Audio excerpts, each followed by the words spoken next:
Right. Good morning.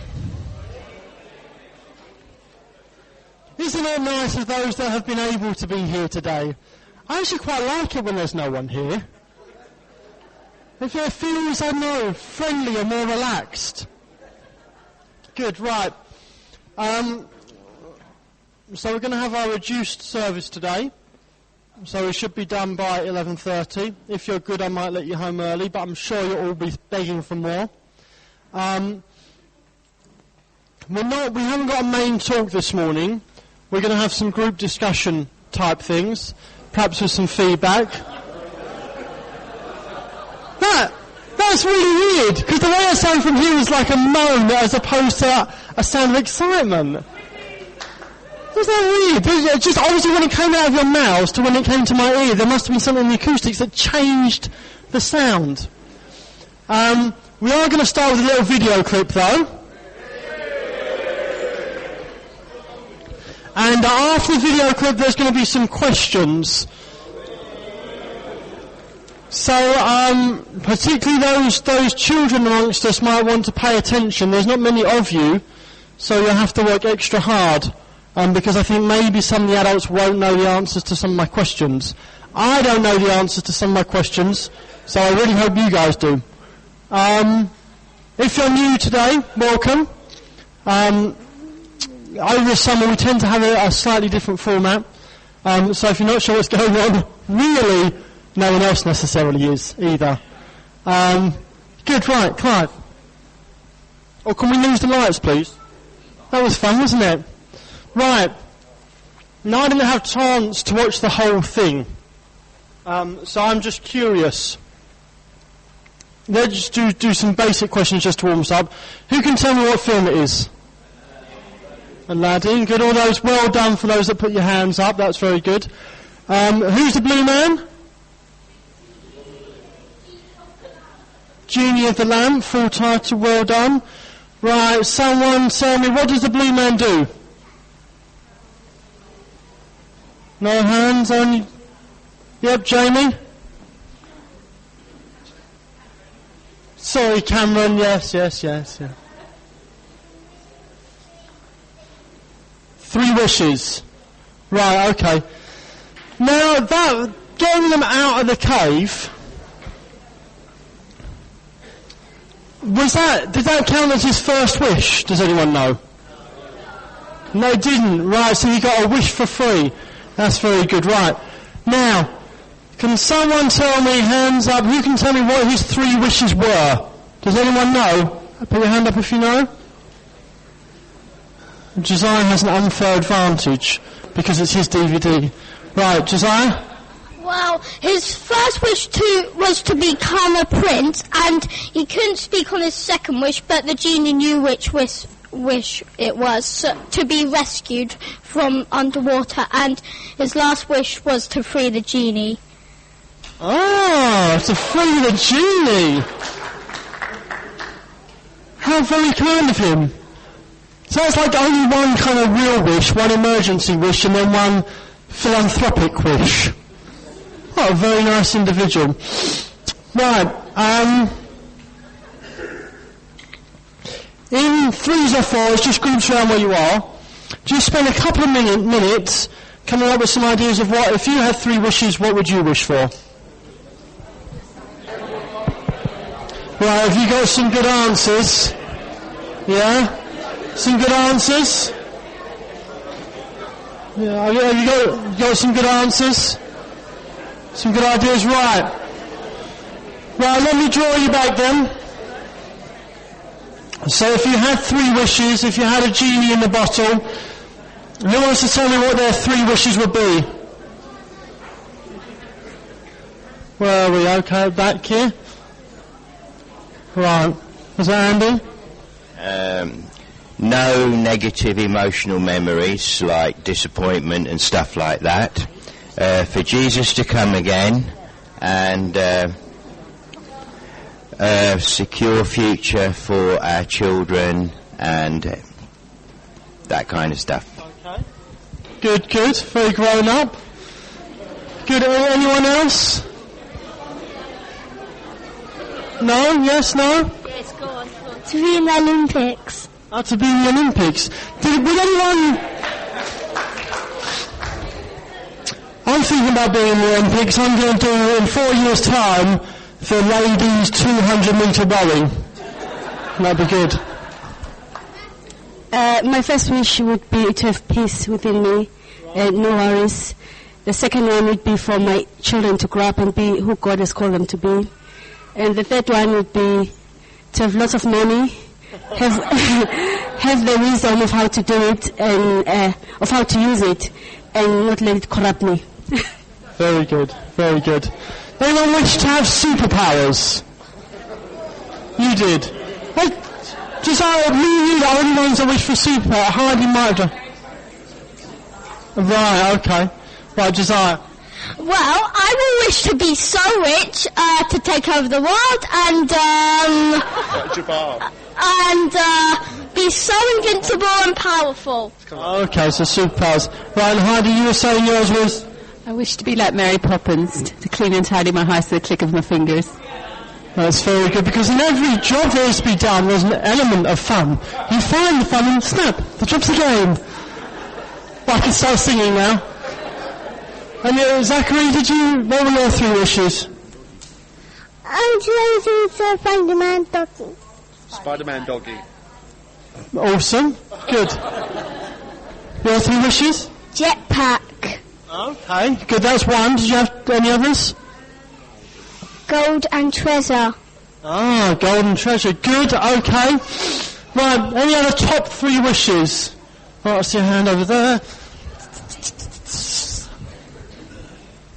The only one I can think of to have a big enough garden so I can play with my favourite sport. Big garden, okay, very good. Right, here. Your wishes? I love to love my friends, and I love to be a witch, and I have to have my friends. Very good, very good. Right, last one. Last 3 wishes, who's it going to be? James. I think enough money to pay off the mortgage, good health for my family, and West Ham to win the Premier League. You're really looking for the miraculous, aren't you? Gosh. Right. What we're going to do now, I'm going to expand on some of those wishes. I maybe branch out in a certain sort of direction. The children are welcome to stay in if they want to. It's going to be more discussion type stuff. We're not going to have any more video clips. If they don't want to, then Sally and Jamie are going to do some games with them on the back field. So if they want to go out now, they're welcome to. And perhaps as we do that, let's do the offering as well, stewards. So if you're visiting, please don't feel obliged. Good. I thought it would be good to think about wishes. I'm going to frame it slightly differently in a moment. But as we come up to a new academic year, it's good to start thinking forward. I know Avril did something on thankfulness. Was that last week? There's certainly been elements there going through, hasn't there? I've been paying full attention. I think it's good to reflect on what God's done, but it's also good to start to look forward for our expectations over the next year or so. And so I wanted to start with those 3 wishes, that genie idea, to start us thinking about future, think us looking forward, thinking about what we're expecting God to do over the next little while. Slightly different to just making a wish, a slightly different basis. Aladdin was in a certain predicament. He worked the predicament very well. It didn't count as his first wish, I've since learned. But he was stuck in a cave. And there was no way that he could get out of that place. And the genie was able to help him, was able to free him from the place where he was stuck. Aladdin needed some breakthrough. And John spoke a few weeks ago about how our God is the God of breakthrough. And I thought Aladdin was a fantastic illustration of that. So I wanted to link those things together. And so this morning what I want us to do is start looking at breakthrough. Where are we looking for God to bring breakthrough in our lives? And before we do that, we haven't got worship, but I think it is very good to keep on going over what God has done. And I want to frame it in a sense of, let's just spend some time to reflect on the areas that we've seen breakthrough over the last year or so. And so perhaps in slightly bigger groups this time, 5 or 6, just have a chat about what particular areas where you're seeing breakthrough. It might be for you, might be for a friend, over the last couple of years. And then what we'll do is we'll take some feedback from those again. Every so often, the Israelites shared their history and they went over what God had done for them. And I think it never gets old when I hear people giving thanks for what God's done. And so this is another way of us worshipping and really joining with each other for where we've seen breakthrough. So groups of 5 or 6, areas of breakthrough. Right, have you been able to share some stories? I want you to think about who had the most encouraging story within your group. Who had the most encouraging story within your group?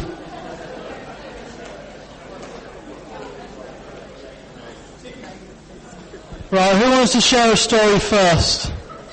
Preferably one of the groups closest to the front. Lodge, well done. Right, let's hear your story, Lodge. Well, mine was like when I got baptized, because like in college I was doing so bad, they was gonna kick me out and stuff. But when I it's because you're all talking. No, you have to stop talking so you can hear. Now everyone practice. Shh. Let's try again. Oh, that has got louder. Well, mine was last year when I got baptized. So like, I was being so bad in college, they was gonna kick me out and stuff. But then, when I got baptized, I started being good and stuff. And yeah, I passed my course and stuff, yeah. Good, well done. That's good, right. This group?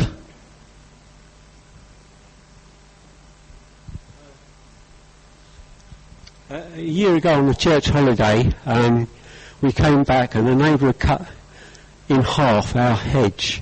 It was a really nice Burberry's deep red hedge, and I was very angry about it.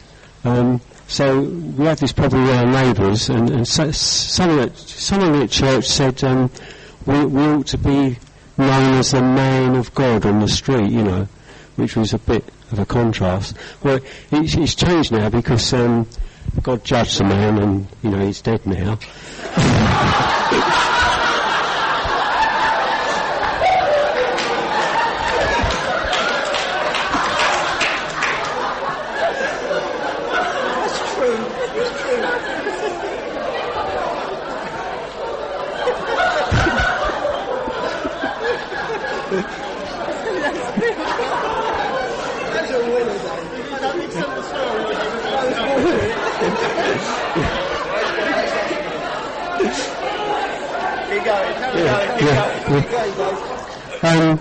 It was used by many people as a sort of a marker in the long street of where our house was.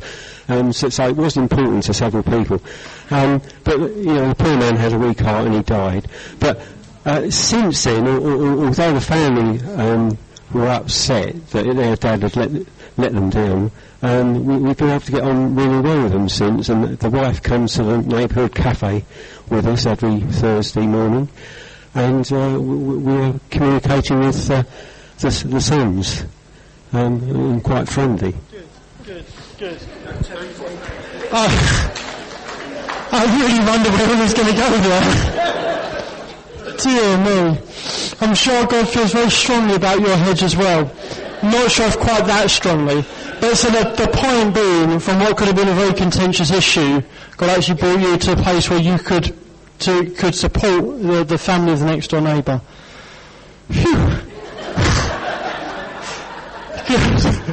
Right. Other areas of breakthrough?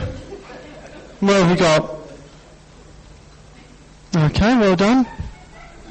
What? No, you don't. God's not done anything for you the last year. Okay, shocking. Right, you guys? over here. Good, thank you.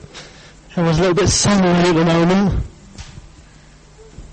So, since having Lawrence, I've been quite concerned and agitated about the way things are at Queen's Hospital and King George's, and really feeling like I wanted to voice my experience about it. So after I complained to everybody I knew, I thought I should probably start to maybe put forward what I was thinking in a forum that might actually make some difference. And so I tried a couple of things. I went to a few patient forums and did that. And at the same time, sort of finding my feet as a mum and going from having quite a directional job and everything being quite focused to everything being a bit not so focused, and thinking, well, what can I do? What can I do about this hospital, this enormous machine? I'm not a medical professional. There's absolutely nothing I can do. And gradually, I'm just starting to see God open up little opportunities. And from September, I'm going to be on this committee thing of patients and nominated staff, and we're going to go around the wards and talk to the mums and record what we see and try and make a bit of a difference. And it might be, a bit of a tick box exercise, but I think it can be quite exciting, because I thought, what can I do? I can't do this. I can't get a job. I can't do that. I can't do this. And actually, I'm starting to see that there are new things opening up that I can do. I can do this. I can do that. And actually, it's perfect for being a mum, because I wouldn't be able to do it if I wasn't. Good. That's good. So a breakthrough there is one part about the hospital, but one part also about you in terms of seeing what God's got for you for this next stage. Got anything from this group?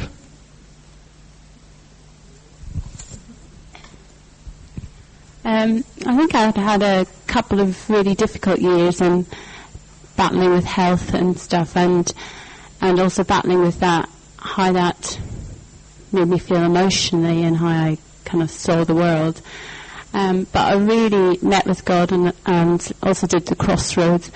And out of that, God birthed in me this course that I wrote, Peace Together, which we just completed the pilot of that. And it's looking like it could snowball into something quite big. But I know that if I hadn't gone through those painful times, that wouldn't even exist. So I know that it's God was working in that.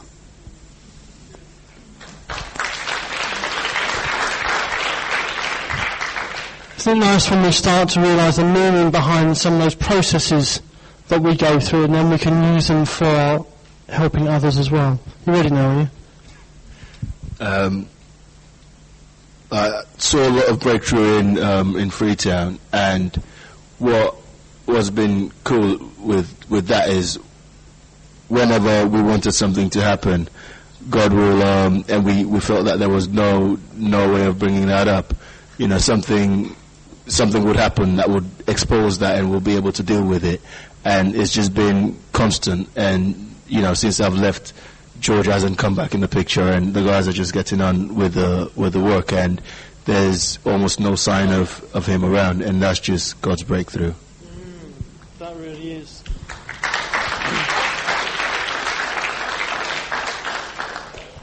That whole leadership issue could have rumbled on for years and years and been a real distraction. That is an amazing breakthrough. It means that the guys there can now do what God's given them to do, rather than worry about the legalities and the leadership structure and all that infighting.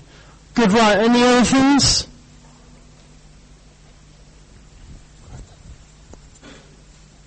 Greetings. Earlier on in the year, I was having trouble with believing and having trouble with faith, and I told one or two individuals within Lifeline, and they didn't really treat me any differently, which struck me as rather odd, because, Lifeline is a Christian church. I thought myself to no longer be a Christian, and I was being treated with the exact same love and care as I was previously. I came back for uni and came back to Lifeline just because I was told, well, work with it, work through it kind of thing. And like the amount of love that was shown to me, it was kind of almost overwhelming, and I thought it odd that like humans on their own would be possible of showing me that much love. And I thought, well, there must be something to this whole faith thing, because humans on their own wouldn't be capable of that. And so I refound my faith. I think that counts as a breakthrough.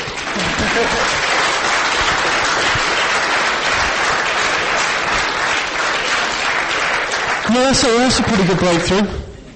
The role of the church. Any others? We go. A couple of weeks ago, John was talking about something completely different, and then at the end he mentioned about anger, your anger and resentment, and it was as if God went, and so I thought I'd respond to it. So I prayed about that, because usually, sort of, if my elderly mum frustrates me, I tell God off, I sort of, right, wait till I see you, and things like that. And anyway, so someone praying with me said, well, when you feel like that, just ask him to help you, ask him to help.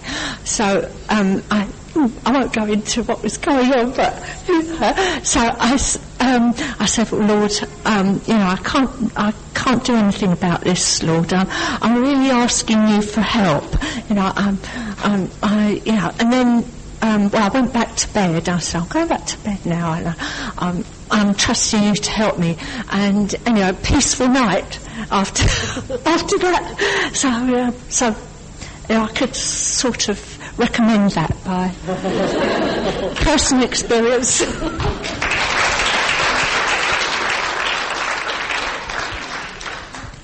I just shared that I felt I'd had sort of breakthrough in my relationship with God, because whereas before sometimes, I would pray because I felt I had to pray, but I didn't feel at all spiritual.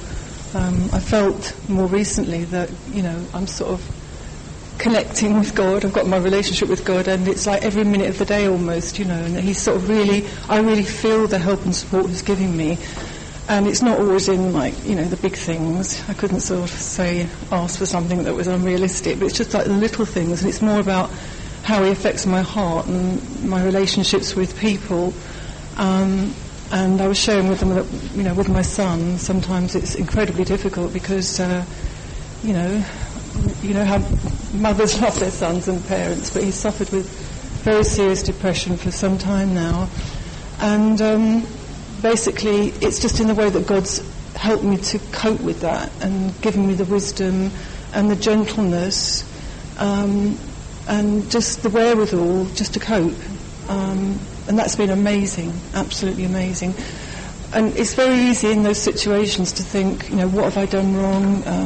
Is it something I've done? You just can't help it. I know it's not, but you can't help having those feelings. So it's very easy to be overtaken by that and to be brought down by that. But what God said to me is, I put you in a place.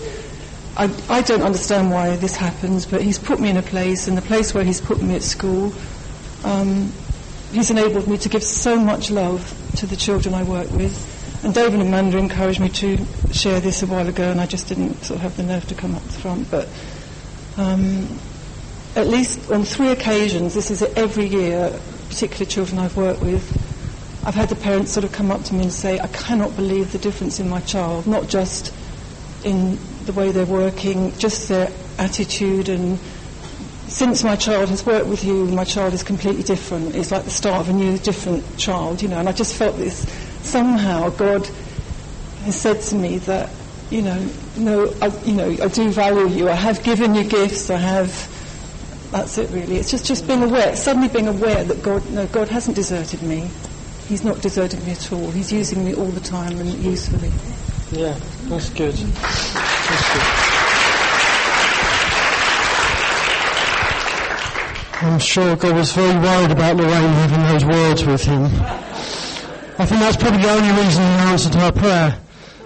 So I best answer now, otherwise she'll stew on this, and by the time I see her face to face, she'll give me a what for. So John took us through 2 Samuel, has been taking us through it, and there's a particular part, 2 Samuel 5, from verse 17, I just want to read for you. When the Philistines heard that David had been anointed king over Israel, they went up in full force to search for him. But David heard about it, and he went down to the stronghold. Now the Philistines had come and spread out in the valley of... Thank you. So David inquired of the Lord, "Shall I go up and attack the Philistines? Will you hand them over to me?" The Lord answered him, "Go, for I will surely hand the Philistines over to you." So David went to Baal-perazim, and there he defeated them. He said, "As waters break out, the Lord has broken out against my enemies before me." So that place was called Baal-perazim. The Philistines abandoned their idols there, and David and his men carried them off. So that place was called Baal-perazim. As the water breaks out, the Lord has broken out against my enemies before me. And that's our basis when we come to look at whether it was Aladdin stuck in a cave, or Lorraine struggling with an attitude, or other people that spoke of attitude. What we want to do is come back to focus on God, who give us the means to break out, to free us from those situations. And when we think of 3 wishes, my mind immediately goes to superpowers. Being fitter and stronger, certainly, than PJ. I think if I had 3 wishes, rather than to be bigger than PJ, I'd just like PJ to be skinny. And then I think that everyone could benefit from that, rather than just me. But actually looking at, when we think about the wishes, when we think about our expectations over the next year, let's start to focus on where are the areas where I'm struggling on, where are the areas where God wants to bring me into a new place. And what I want to do is just use, again, perhaps in your groups, and perhaps we'll take a minute or 2, obviously as I'm talking you'll be reflecting, and just start to ask God, what is it? For some of you there'll be immediate things that come into your head, and you think, gosh, I've been struggling with this particular area for the moment. This is where I want to see God break through in my life. For some of you, there won't be anything immediate, and you have to start to ask God, where is it that you want to bring a new release for me? And as God starts to answer that question that you ask, that will bring a sense of faith, a sense of excitement for this next time. It might be a particular area in your life where you have a fear, where you don't like engaging in that particular part. I'm thinking about, for a young person at school, a particular teacher, or perhaps a situation at work, or perhaps every time you go and see a family member you think, oh no, I haven't got to go home and see Judy again, or whatever it may be for you. So as you think about this, where's God calling me for a breakthrough? Where do I want to see a change? Think about your home situation. Think about your work, your school situation. Think about your immediate family or your wider family. Think about your friends. Think about your personal attitude. Or think about perhaps your personal circumstance. I put down maybe finance or healing. And let's just take a couple of minutes just to ask God where He wants to bring us a breakthrough in those areas. Well, we just look to you, Father. We thank you for the breakthrough that you've brought for us as a body, Father. Lord, the work that you continue to do with us. And Lord, we pray that you would start to give us a sense of what you've got for us over this next season, Father. Lord, the next level of breakthrough for us, Father. Lord, I pray you'd start to point to things in our lives and show us where that freedom needs to come, Father.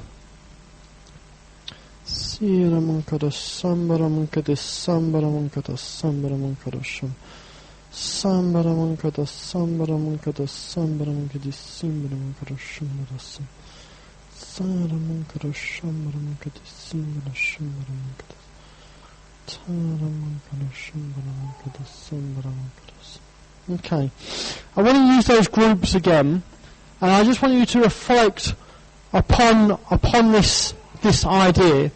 It is good when we talk about these things, because sometimes someone will say something, and you think, oh yeah, that's good, and it'll kind of spark you, whether you steal their idea, or whether it sparks you to a new kind of thinking strain. See, God doesn't want us to be confined by our circumstances. He doesn't want us to be encaved or enslaved. He wants us to be free.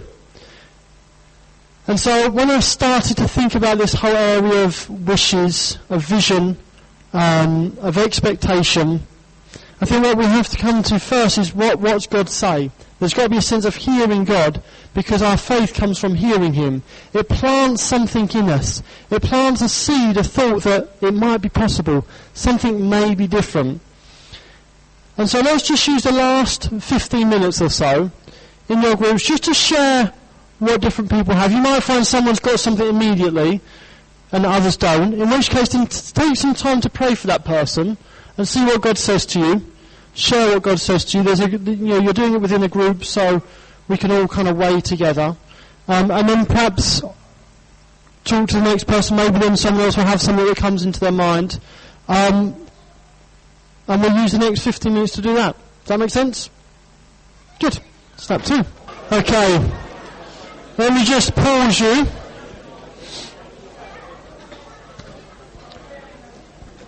I'm pausing you a little bit earlier than I said I would. But what I want to do, if some of the groups are in the middle of prayer, then when I finish you can continue that. Other groups may be a little bit more distracted with the children coming back in. But if you've touched on things that you do want to get prayer for, then do feel free to come up, and there'll be people here that can pray for you. And so I'm going to wrap it up there. But if your group is in mid-prayer, please do continue. And if you want prayer in addition to what you've done, or you couldn't get to it within your group, then feel free to come up and people will pray for you. Thank you very much.